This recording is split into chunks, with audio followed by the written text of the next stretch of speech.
नमस्कार, आप देख रहे हैं द हिंद 24 न्यूज और मैं हूं आपके साथ साक्षी। आइए नजर डालते हैं आज की बड़ी खबरों की ओर। मैं आरती वर्मा और इस वक्त मैं मौजूद हूँ जीवनमाला में। जी आपको बता दें, चुनावी दौर है और सभी प्रत्याशी मैदान में ताल ठोकने के लिए उतर चुके हैं। चुनाव छोटा हो या बड़ा, सभी में संघर्ष बहुत जरूरी है, सभी में मेहनत की जाती है। तो इसी के साथ मेरे साथ प्रधान पद के एक प्रत्याशी मौजूद है जो कि पूर्व में एबीवीपी में भी रहे हैं और इनके द्वारा क्षेत्र में विभिन्न चीजों पर कार्य किया गया है। इनसे बात करेंगे और इनकी योजनाओं के बारे में जानेंगे। नमस्कार सर, स्वागत है हमारे चैनल पर। सर, आप प्रधान पद के उम्मीदवार हैं और आपने क्षेत्र का भ्रमण किया होगा। क्या क्या समस्याएं ऐसी हैं, मुख्य समस्याएं जिन पर आप कार्य करने वाले हैं?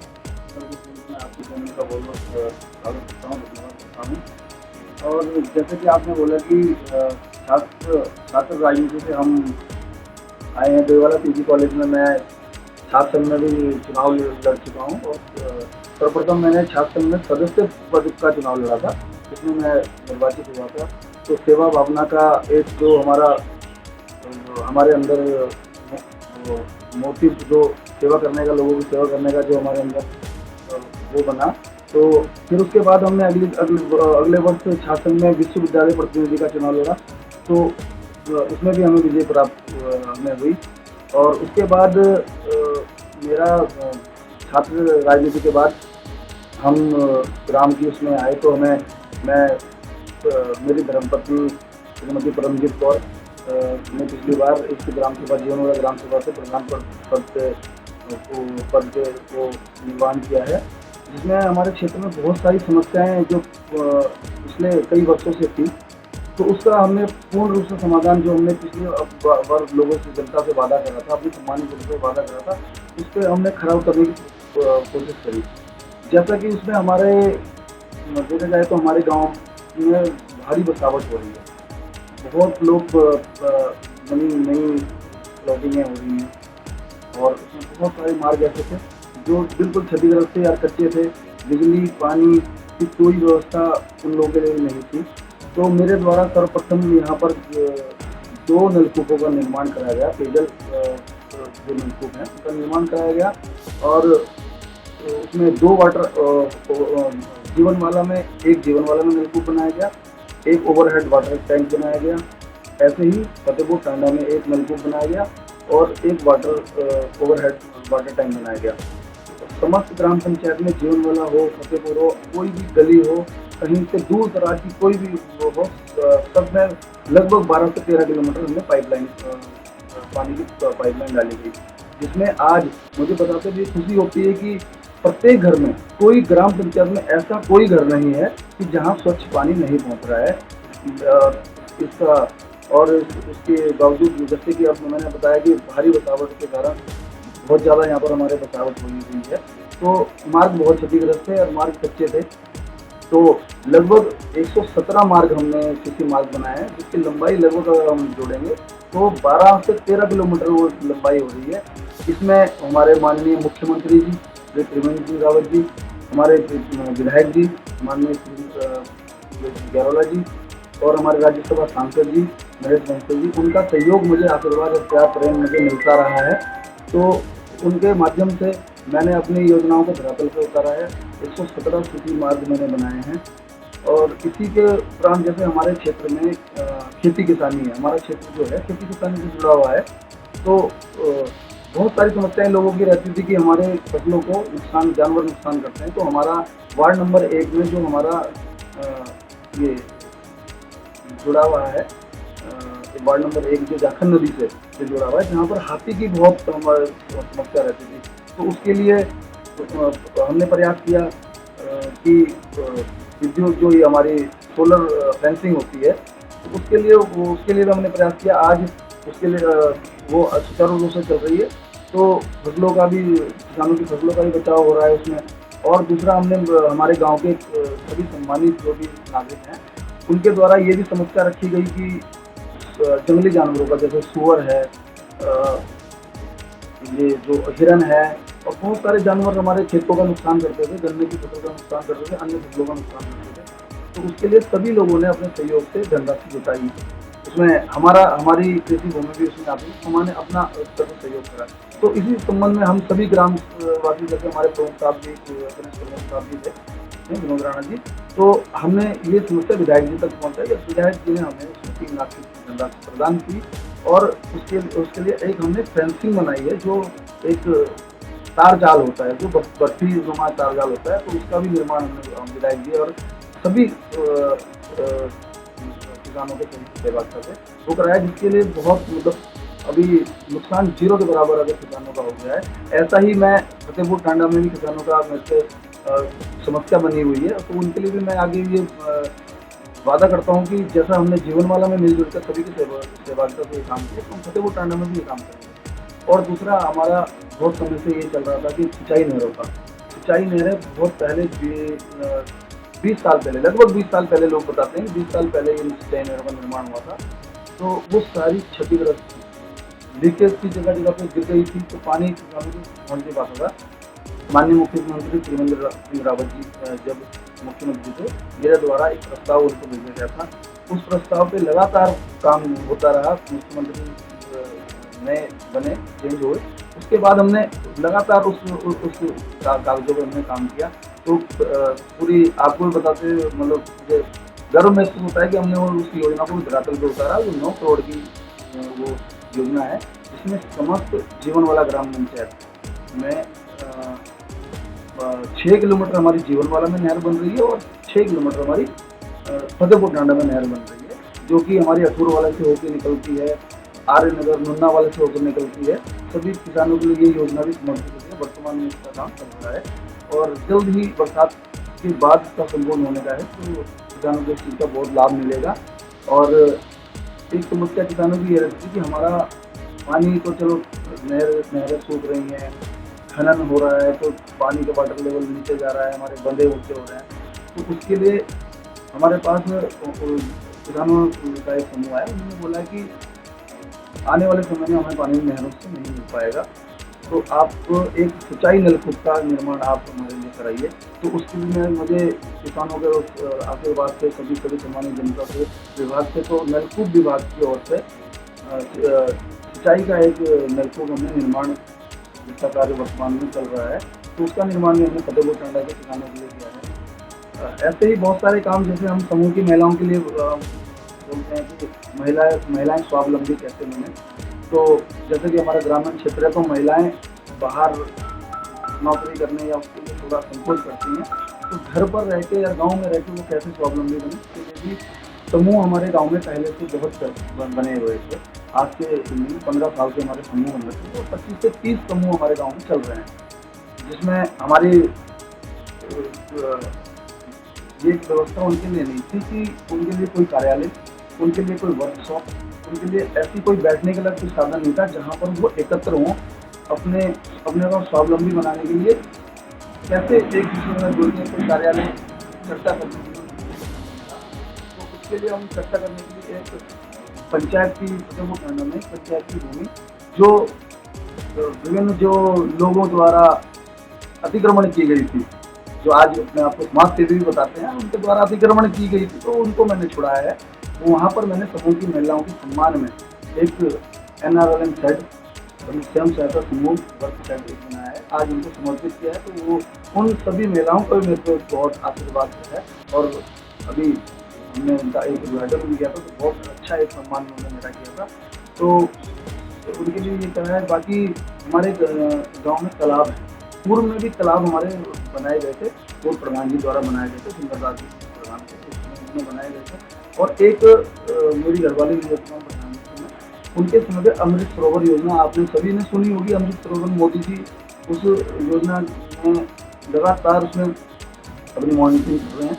तो अमृत सरोवर जो हमने बनाया है, तो उसमें हमने ब्लॉक के माध्यम से, मत्स्य पालन के माध्यम से, समूह की महिलाएं, जीवन ज्योति समूह है, उसके माध्यम से हमने 2000 मछली के बच्चे का बीज हमने वहाँ डाला था।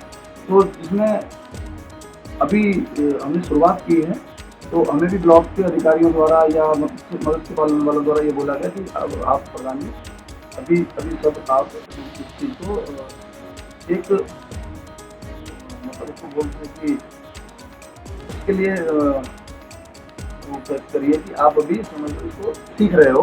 तो हमने 2000 बच्चे डाले थे, तो उसमें बहुत लाभ हुआ था। कम से कम 1-1.5 किलो की एक मच्छी, एक फिश थी वो 1-1.5 किलो की है। तो वहाँ पर हमारी जीवन ज्योति की जो सीमा धामी है वहाँ पर उन्होंने इसमें बहुत अच्छा काम किया। और आगे जो और भी 2 तालाब हैं उसकी वो भी बहुत जीर्ण है, उनका एक ब्लॉग के माध्यम से उनके लिए भी पैसा शुरू हो चुका है। तो वहाँ भी हम लगभग 15 से 20 हज़ार बच्चे हम मच्छी के डाल सकते हैं, जिसमें और समूह की महिलाओं को हम रोजगार देंगे। और जैसे कि हमारे ग्राम समाज की भूमि है, तो मधुमक्खी पालन, शहद पालन, शहद के लिए मधुमक्खी पालन का जो काम है वो भी हम आगे हमारे कामों में जारी रहेगा। बुजुर्गों के सम्मान में हमने, माताओं के, बहनों के सम्मान में विधवा पेंशनों के लिए हमने लगभग 150 विधवा पेंशन लगाई। जिस किसी का जो पात्र लोग थे, जिस किसी का अभी छूटा है या जो उस क्राइटेरिया में नहीं पहुंचे हैं, 60 वर्ष में नहीं पहुंचे हैं बुजुर्ग लोग, और जो पात्र होंगे तो उनका भी हम आगे हम पेंशनों का काम करेंगे। और दूसरा, जैसे कि स्वच्छता पे आपने बोला है, स्वच्छता पे कि स्वच्छता जरूरी है। गाँव को सुंदर बनाने के लिए क्या करना है, स्वच्छ उस गाँव सुंदर होना चाहिए। तो उसके लिए लगातार पिछले 5 वर्षों से सफाई कर्मचारी की व्यवस्था हमारी नहीं थी। तो हमारे जैसे नगर पालिका बनी तो नगर पालिका में स्वच्छता की व्यवस्था है, उनके पास संसाधन है, तो वो लोग अपने संसाधनों से स्वच्छता का कार्य करते हैं। तो मैंने भी ये प्रण लिया था, मैंने कहा जब हमारी ग्राम पंचायत भी नगर पालिका से कम नहीं होनी चाहिए, तो हमने पिछले 4-5 वर्षों से लगातार अपने ही कुछ हमें जो हमारा पंचायती राज से हमारा बजट होता है, तो उससे हमने स्वच्छता के लिए सफाई कर्मचारी रखे, कुछ अपने स्तर से हमने उनको कराया। स्वच्छता की वो काम कर रहे हैं, लगातार वो काम करते रहते हैं, अभी भी वो कार्यरत हैं और उनको मेरे द्वारा कुछ धनराशि दी जाती है, तो वो कार्य करते हैं। और स्वच्छता के लिए हमारे गाँव में कूड़े की गाड़ी नहीं थी। नगर पालिकाओं की व्यवस्थाओं को देखते हुए और सभी लोगों का मुझसे आग्रह था कि भैया हम कूड़ा कहाँ डालें, अगर हम कहीं डालते हैं कूड़ा तो हमारा लड़ाई झगड़ा होता है, हम रोड किनारे डालते हैं तो हमें अच्छा नहीं लगता है। तो उसके लिए मैं, जब मेरी धर्मपत्नी ग्राम प्रधान थी, तो हमने एक छोटा हाथी वैन, तो उसका पंचायत के माध्यम से खरीदा गया और ब्लॉक के माध्यम से हमने एक कूड़ा संग्रहण केंद्र हमने फतेहपुर टांडा में बनाया है, प्लास्टिक कलेक्शन सेंटर भी बनाया है। तो हमारे गाँव का संपूर्ण कूड़ा की व्यवस्था सारी वहाँ पर देखी जाती है। वो जिला पंचायत द्वारा वो संचालित होता है और जिला पंचायत के टेंडर द्वारा, ठेकेदार, अन्य ठेकेदारों द्वारा उसका पृथक्करण करके उसका वहाँ कार्य किया जाता है। तो स्वच्छता पे भी हमने ये काम किए हैं। और आगे जो हमारा विजन रहेगा गाँव को और समृद्ध बनाने के लिए, जैसे कि हर एक घर में हम बैठे हैं, अभी अगर पंखा नहीं चल रहा होता तो हम शायद यहाँ पर बैठ भी ना पाते और बहुत गर्मी होती। तो अगर पंखा चलेगा, एसी चलेगा या कुछ भी चलेगा घर में, तो बिजली का बिल आएगा। तो माननीय सांसद जी, हमारे राज्यसभा सांसद जी से मैंने आग्रह किया, मैंने उनको प्रस्ताव दिया है कि सभी मध्यम वर्ग के परिवार जिनका 2 से 2,500-3,000 रुपये बिल आता है, तो उसके लिए जो सक्षम लोग हैं उन लोगों ने अपने घर पे सभी ने सौर ऊर्जा प्लांट लगा लिए हैं। तो मिडिल क्लास आदमी हैं, तो उनके द्वारा ये कार्य नहीं किया जा सकता, क्योंकि धनराशि सरकार की गवर्नमेंट की तरफ से सब्सिडी आती है, परंतु फिर भी मिडिल क्लास लोगों को 70 से 80,000 या 1 लाख का लगभग पैसा खरीदना पड़ता है। तो जैसे हमने बड़ी बड़ी योजनाएं की हमने बात करी है कि हमने 9 करोड़ की योजना सुकृत नहरों कराई है, जो किसानों के लिए वरदान साबित हो रही है। और ऐसे ही मध्यम वर्गीय परिवारों के लिए एक योजना ऐसी बनाई जा रही है, जिसमें उरेडा विभाग और बिजली विभाग दोनों मिलकर एक अपना वो तैयार कर रहे हैं, तो एस्टीमेट वो बना रहे हैं कि जैसे जितने भी हाउस होल्ड, जैसे हमारे 600 हाउस होल्ड हैं, तो 600 हाउस होल्ड में कितने कनेक्शन हैं, 700 कनेक्शन है, 800 कनेक्शन, की एक योजना दोनों विभाग बना रहे हैं। उसकी एक DPR तैयार हो रही है। तो सांसद जी के माध्यम से मेरे आग्रह पर उनके द्वारा ये बताया गया कि CRS फंड, या जैसे हमारा खनन का यहाँ पर रहता है, तो खनन प्रभावित क्षेत्र हमारा है, तो कुछ खनन के मद से तो हमें वो जो कंज्यूमर को 1 लाख रुपये देना पड़ता था, वो CRS फंड हो और 10-15% की भागीदारी जो है वो उपभोक्ता की हो, जो ताकि वो यंत्रों की सुरक्षा करे। और उसके लिए पूरे गांव में हमने ये जितने मध्यम वर्गीय परिवार हैं, गरीब परिवार हैं, उनके लिए ये योजना उनको समर्पित करने के लिए मैं पूर्ण रूप से लगा हुआ हूँ। और आप लोगों का, जनता का मुझे आशीर्वाद मिलेगा तो मैं पूरी कोशिश करूँगा कि वो धरातल पर मैं इस योजना को उतार पाऊँ, जिससे लोगों के जीवन में खुशहाली है, जीवन के दिल माफ हों और एक अच्छा माहौल लोगों के घर में बने। बच्चों की पढ़ाई के लिए वो पैसे यूज होंगे, अपने बीमारी के लिए वो पैसे यूज होंगे, तो महीने में जो रहते हैं 2,000 से, उसकी बचत होगी। ये योजना हमने आगे है। खेल मैदान का भी है। खेल मैदान जैसे कि पहले मैंने अपने वादे में खेल मैदान के लिए कहा था, परंतु उसके लिए मैं पूरा प्रयासरत रहा। हमारे गाँव में जीवनवाला के अंदर तो ग्राम समाज की बड़ी वो कोई भूमि नहीं है, और ये प्रयास हमारा फतेहपुर टांडा में रहा। तो वहाँ पर जो खाली पड़ी जमीन है उसके लिए हमने प्रयास किया, तहसीलदार महोदय से भी, एसडीएम महोदय से भी, हर जगह हमने, जबकि देहरादून डीएम महोदय से हमने वो करा, तो वो लैंड ट्रांसफर के लिए कह रहे हैं। बाल विकास विभाग से वो हमारा मिनी स्टेडियम बनना था, तो उन्होंने स्वीकृत भी हो गया, सब कुछ हो गया था उसमें, परंतु उसमें ये हुआ कि विभाग ने हमें बोला कि लैंड ट्रांसफर हमारे नाम की जाएगी, उसके बाद हम धनराशि खर्च कर पाएंगे। तो जब डीएम महोदय से, एसडीएम महोदय से, तहसीलदार महोदय से हमने ये आग्रह किया कि हमारी लैंड ट्रांसफर की दी जाए, तो वहाँ के मौके पर स्थलीय जाँच में ये पाया गया कि जो खाली पड़ी जमीन है जिस पर हम खेल मैदान बनाना चाहते हैं, वो नदी श्रेणी की जमीन है। और नदी श्रेणी का ये जो जमीन का वो है कि वो लैंड ट्रांसफर के नाम में नहीं है, इसलिए वो काम बिक्री हो गया। और मेरा प्रयास रहेगा कि अन्य कहीं अगर ग्राम समाज की जमीन हमें उपलब्ध होती है तो हम वहाँ पर खेल मैदान का भी जरूर करेंगे। बच्चों के लिए हमने आंगनबाड़ी नहीं थी, फतेहपुर टांडा में आंगनबाड़ी पंचायत घर में चलती थी बच्चों को, तो उसके लिए माननीय सांसद जी, माननीय विधायक जी, माननीय हमारे प्रवीण सिंह रावत जी, उनके द्वारा मेरे आग्रह थे, उन्होंने खनन न्यास से हमें 25 लाख रुपये की धनराशि उपलब्ध कराई, जिसमें आज होती है कि बच्चों के लिए हमने एक सुंदर स्मार्ट आंगनबाड़ी केंद्र जो हमारे जिले में पहला है, वो हमने निर्माण कर दिया है। उसका उद्घाटन भी कुछ महीने बाद है। तो बच्चों के लिए हमने समर्पित किया, छोटे बच्चों के लिए। जीवनवाला ग्राम पंचायत हमारी फतेहपुर टांडा और जीवनवाला हमारा बना, तो हमारा पंचायत घर फतेहपुर टांडा में वर्षों से चल रहा था, तो ऐसी सुविधा हमारे जीवनवाले में नहीं थी। तो जीवनवाला में भी मेरे प्रयास से माननीय प्रवीण सिंह रावत जी उसमें मुख्यमंत्री थे, उनके विधायक निधि से और जिला योजना से और मनरेगा मद से हमने एक सामुदायिक मिलन केंद्र का निर्माण किया, भव्य सोच रहा है, जिसमें अब लोगों को अपनी बारात घर के रूप में इसको यूज़ कर रहे हैं, बच्चों के जन्मदिन मनाने के लिए यूज़ कर रहे हैं, अपने शादी ब्याह के लिए यूज़ कर रहे हैं, और एक पंचायत भवन के रूप में इसको यूज़ कर रहे हैं। तो वो भी मैंने मेरे द्वारा जनता को समर्पित किया है। लोगों की स्वास्थ्य के लिए हमारे फतेहपुर टांडा में प्राथमिक स्वास्थ्य केंद्र है, इसके लिए हमने एक भवन हमारे कार्यकाल में जो मेरी धर्मपत्नी प्रधानमंत्री को मैं उनके साथ लगातार उनके सहयोग में था। तो हमारे यहाँ पर व्यवस्था नहीं थी, क्योंकि गर्भवती महिलाओं के लिए एक व्यवस्था नहीं थी कि उनको कहाँ एडमिट किया जाए, कहाँ उनको दिखाया जाए, कहाँ उनके लिए ग्लूकोज लगाया जाए। तो उसके लिए एक भवन का निर्माण हमारे द्वारा किया गया। इसके लिए भी स्वास्थ्य से संबंधित बात, और जैसे कि ओपन जिम मेरे द्वारा यहाँ जीवनवाला में लगाया गया है, और प्रयास रहेगा आगे हम फतेहपुर में भी इसको आगे फतेहपुर में भी हम लगाएंगे। और जीवनवाला ग्राम पंचायत एक छोटी सी ग्राम पंचायत थी, नगर अठूरवाला एक बहुत बड़ी ग्राम पंचायत थी, उसके बाद माजरी बहुत बड़ी ग्राम पंचायत थी। जीवनवाला का नाम कहीं छूट जाता था। तो जीवनवाला हमेशा खनन से और ग्राम पंचायत खनन के नाम से जानी जाती है, परंतु आज आप चल के आए होंगे तो एक स्वागत गेट हमने LED बोर्ड लगाया है, जिसमें आप सभी का स्वागत जैसे आप होते तो वहाँ पर आपका स्वागत किया जाता है। मेरा गांव मेरी स्थान के रूप में एक हमने वहाँ पर वो एक LED स्वागत द्वार लगाया है। ऐसे ही हम फतेहपुर टांडा में भी हमारा प्रयास किया, हम फतेहपुर टांडा में भी, तो फतेहपुर टांडा हमारा ग्राम है, उसको भी पहचान देंगे। और जैसे कि शमशान घाट की समस्या, जैसे हमारे समाज के, सिख समाज के लोग, पाल समाज के लोग या अन्य समाज के लोग जो शमशान घाट की हमको जो चिंता करते थे, तो कई वर्षों से शमशान घाट नहीं था। तो शमशान घाट में बैठने की कोई व्यवस्था नहीं थी, शमशान घाट में देव संस्कार के लिए कोई व्यवस्था नहीं थी। तो गांव के सभी लोगों के सहयोग में उसमें हमारे कुछ समाज सेवी लोग भी थे, तो उनके द्वारा भी सहयोग किया गया। और मेरे द्वारा भी पंचायत से 1,65,000 रुपये का एक 3 छड़ वहाँ डाला गया।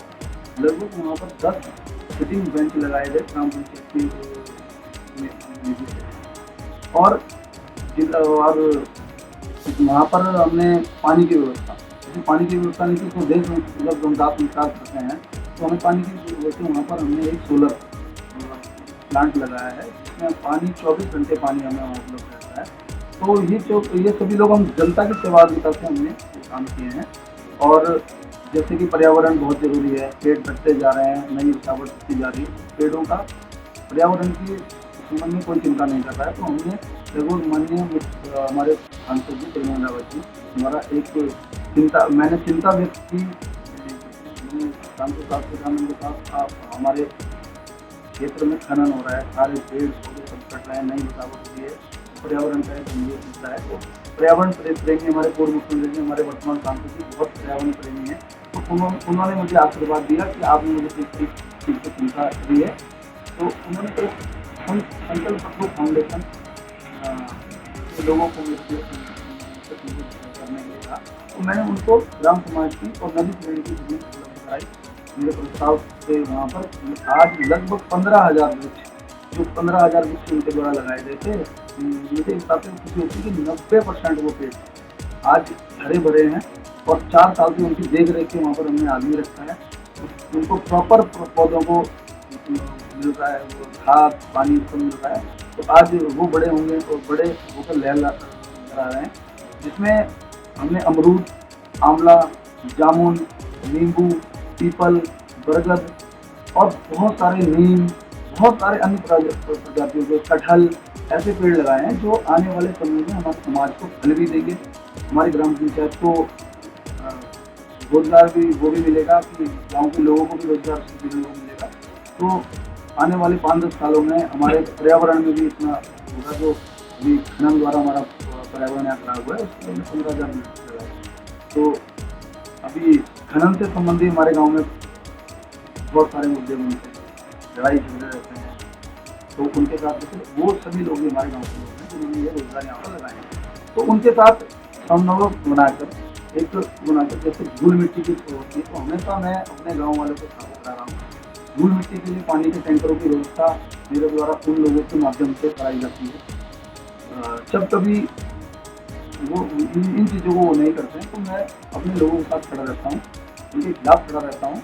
तो कई हमारे भाई उससे हमसे नाराज भी होते हैं कि हमारा रोजगार है, हमारे रोजगार में आप बाधा पहुँचाते हो। तो रोजगार होना चाहिए सबका, परंतु गांव में अगर कोई किसी को दिक्कत हो, कोई परेशानी हो, तो ऐसा रोजगार भी क्या करना है तो हमारी जनता को नुकसान हो। तो मैं उन सभी लोगों से भी निवेदन भी आपके माध्यम से करता हूँ कि आने वाले समय में कोई भी जनप्रतिनिधि अगर चुनते आए तो पहले ख्याल जनता का रखा जाए। बाकी व्यापार हम बाद में करते रहेंगे, पहले हमारे जनता जनार्दन उनको कोई दिक्कत नहीं आनी चाहिए। तो इसी के साथ मैं सभी ग्रामवासियों से ये अपील करता हूँ कि जिस प्रकार आपने 2019 पंचायत चुनाव में मेरे धर्मपत्नी को प्यार प्रेम आशीर्वाद दिया था, आशीर्वाद देती आपने उनको वोट डाले थे, उसके द्वारा आपके आशीर्वाद से चुने गए थे। तो विभिन्न कामों में उन्होंने अपने वादों को निभाया। उनके वादों के जो उन्होंने वादे करे थे मैं कंधे से कंधा मिला के उनके साथ खड़ा रहा। और आज मैं खुद इस पद पे दावेदारी कर रहा हूँ, प्रधान पद पे। तो मैं आपसे बिल्कुल वादा करता हूँ कि आने वाले अगर आपसे वोट आशीर्वादी वोट मुझे पड़ेंगे तो जो काम बचे हुए हैं वो सब संपूर्ण किए जाएंगे। और इसी के मैं आप सभी चैनल का बोर्ड के माध्यम से सभी जनता का धन्यवाद करना चाहता हूँ। आप लोगों का आभार। देखते रहिए द हिंद 24 न्यूज़।